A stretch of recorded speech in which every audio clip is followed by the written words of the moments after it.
Benito Juárez. El indígena que venció a un imperio.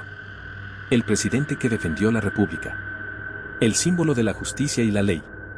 Pero, ¿y si te dijera que esa historia tiene otra cara? Una donde Juárez concentró el poder, persiguió a sus enemigos y silenció a quienes no pensaban como él. Esto, no te lo contaron así. Benito nació en 1806 en San Pablo Guelatao, Oaxaca. Hablaba zapoteco y no conocía el español hasta los 12 años. Lo que casi nunca se menciona es que, desde joven, fue apoyado por personajes poderosos de la élite liberal oaxaqueña. Gracias a ellos, estudió en el Instituto de Ciencias y Artes, algo impensable para un indígena común en esa época. Fue un autodidacta que se hizo solo, o un proyecto político desde el principio. En 1855, Juárez promulgó una ley que eliminaba los fueros eclesiásticos. Sonaba justo, pero pronto, otras leyes confiscaron propiedades de la iglesia, cerraron templos y persiguieron sacerdotes. Más que una reforma, fue una guerra abierta contra la religión. Miles de personas fueron despojadas, encarceladas o asesinadas por resistirse. ¿Justicia o revancha ideológica? En 1864, Maximiliano de Habsburgo llegó a México apoyado por Francia. Y aunque era un emperador, intentó gobernar con ideas progresistas, abolió el trabajo forzado, defendió a los indígenas y buscó reconciliar a los bandos. Juárez se negó a dialogar. Su idea era clara: ningún extranjero puede gobernar México. Lo que no te cuentan es que incluso algunos liberales veían en Maximiliano una solución al caos. Pero hablar de eso era traición. En 1867, Juárez ordenó ejecutar a Maximiliano, junto a Miguel Miramón y Tomás Mejía. El mundo entero protestó. Intelectuales, políticos y hasta monarcas pidieron clemencia.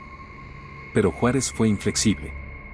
Quería enviar un mensaje: nadie desafía su poder y vive para contarlo. ¿Era necesario matar a un emperador extranjero, o fue un castigo ejemplar? Juárez fue presidente de 1858 a 1872. Se reeligió constantemente, y cuando perdió apoyo, cambió leyes para mantenerse en el poder. Su obsesión era clara: la silla presidencial. ¿Te suena parecido a los dictadores que tanto criticamos? Incluso hubo revoluciones internas contra él. El general Porfirio Díaz fue uno de los que se levantó, acusándolo de dictador. Pero ironías de la historia, luego haría lo mismo.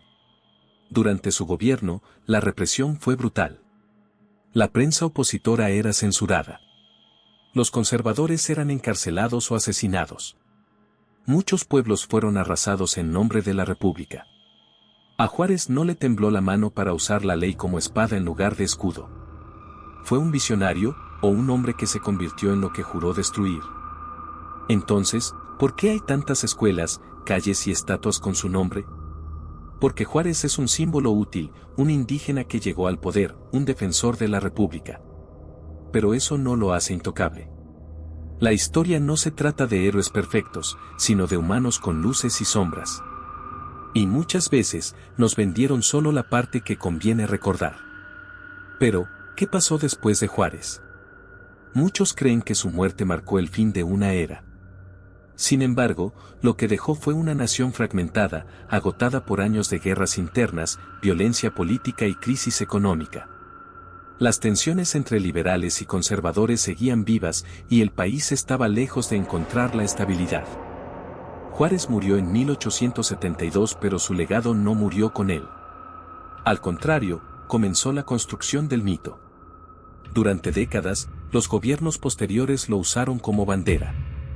¿Cómo criticar a un indígena que logró llegar a la presidencia? ¿Cómo cuestionar al Benemérito de las Américas, título que le otorgaron por resistir la intervención extranjera? Pero una pregunta incómoda se esconde tras los elogios: ¿realmente resistió por la soberanía o para aferrarse al poder? Recordemos que, durante su mandato, el país vivió una de sus etapas más violentas. Las leyes de reforma que impulsó, aunque justificadas por algunos como necesarias para separar Iglesia y Estado, provocaron división, pobreza y hasta guerra civil. La supuesta modernización tuvo un alto costo, miles de muertos y una sociedad polarizada. Además, los beneficios de sus reformas rara vez llegaron al pueblo llano. Mientras las élites liberales se apropiaban de tierras antes comunales o eclesiásticas, muchos indígenas perdieron lo poco que tenían. El mismo Juárez, que venía de un origen humilde, terminó gobernando con y para los poderosos. ¿Dónde quedó la justicia social que tanto predicaban? Y luego está su relación con Estados Unidos. Durante la intervención francesa, Juárez pidió ayuda desesperadamente al gobierno estadounidense. Y cuando se la dieron, con armas, dinero y respaldo político, también sembraron su influencia en México. ¿Fue eso un acto patriótico o una entrega silenciosa de soberanía? De hecho, hay documentos que muestran cómo Juárez ofreció concesiones económicas a cambio de apoyo militar. Una alianza estratégica o un pacto con el diablo. Poco se habla también de su círculo cercano. Muchos de sus colaboradores se enriquecieron durante su gobierno y varios abusaron de su posición. Pero mientras tanto, la narrativa oficial seguía presentando a Juárez como el presidente austero, incorruptible y ejemplar. La realidad, como siempre, fue más compleja. Y es que la historia oficial necesita héroes claros. Figuras que se puedan enseñar en las escuelas sin generar dudas. Pero la verdad rara vez es tan sencilla. Benito Juárez fue muchas cosas: abogado, político, estratega, líder, pero también fue un hombre de su tiempo, con ambiciones, contradicciones y decisiones cuestionables. No fue un santo. Y tampoco fue un demonio. Fue, simplemente, un ser humano que llegó al poder en una época turbulenta y que, como muchos, terminó dejando más preguntas que respuestas. Entonces, la próxima vez que pases por una avenida Juárez, una escuela Juárez o una estatua del Benemérito, no te limites a repetir el discurso oficial. Pregúntate: ¿quién escribió esa historia? ¿Qué intereses había detrás? ¿Qué partes eligieron ocultar? Porque si algo nos enseña la historia, la real, es que los ídolos también tienen grietas. Y a veces, conocer esas grietas es la única forma de entender el país en el que vivimos. Benito Juárez no solo fue el primer presidente indígena de México, sino también un personaje envuelto en un contexto político mucho más complejo de lo que suele contarse. Por ejemplo, pocas veces se habla de sus primeros cargos políticos. Antes de ser presidente, Juárez fue juez, diputado y gobernador de Oaxaca. Y en cada uno de esos cargos fue construyendo una red de alianzas con poderosos liberales que lo impulsaron.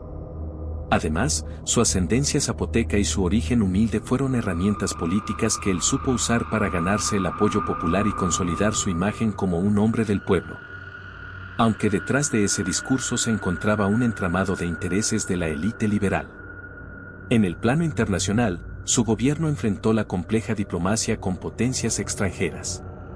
Durante la Guerra de Reforma, 1857 a 1861, Juárez enfrentó la presión constante de España, Francia y Gran Bretaña, quienes tenían intereses económicos en México.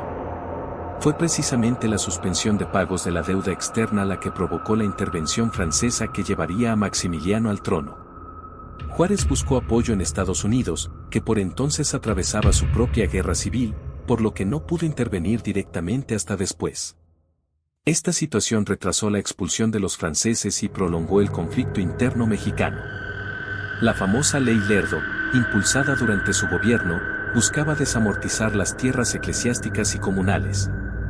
Pero su aplicación tuvo consecuencias desastrosas para las comunidades indígenas y campesinas que dependían de esas tierras para sobrevivir.